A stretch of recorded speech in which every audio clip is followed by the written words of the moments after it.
పొలములో పనిచేసే ఓ పేద రైతన్నా, నీ పొలము పండేనా, నీ కడుపు నిండేనా? ఎండనక వాననక పని చేస్తూ ఉన్నావు, అయినా నీ పేదరికం తీరిందా ఈ తరము? మీ తాత మీ నాన్న నీలాగే బ్రతుకారు, నీ కొడుకు కూతుళ్ళు నీలాగే బతకాలా?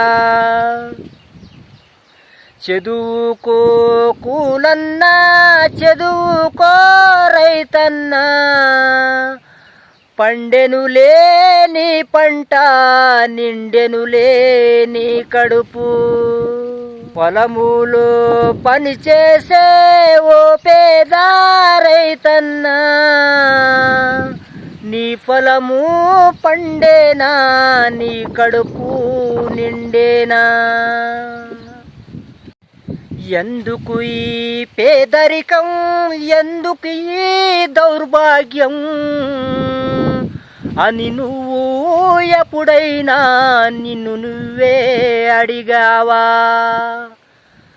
చదువుకో రైతన్నా, చదువుకో కూలన్నా, పండెనులే నీ పంట, నిండెనులే నీ కడుపు. పండెనులే నీ పంట, నిండెనులే నీ కడుపు. మన పొలాలకు ఎక్కువ వర్షం పడిన కష్టమే, అలాగే ఎండ ఎక్కువ కొట్టిన కష్టమే.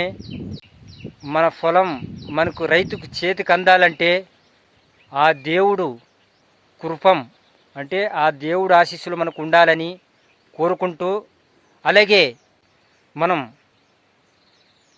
రైతు పని చేసుకుంటూ మన పిల్లల్ని చదివించుకుంటూ పోతే ఇంకా బాగుంటుందని కోరుకుంటూ, మీకందరకు నేను ఈ విన్నపం మరి పాటల్లో మాటల్లో తెలుపుకుంటున్నాను. సబ్స్క్రైబ్ చేసి లైక్ కొట్టాలని కోరుకుంటున్నాను. మడినల్లి వీరేష్ ఉంటాను.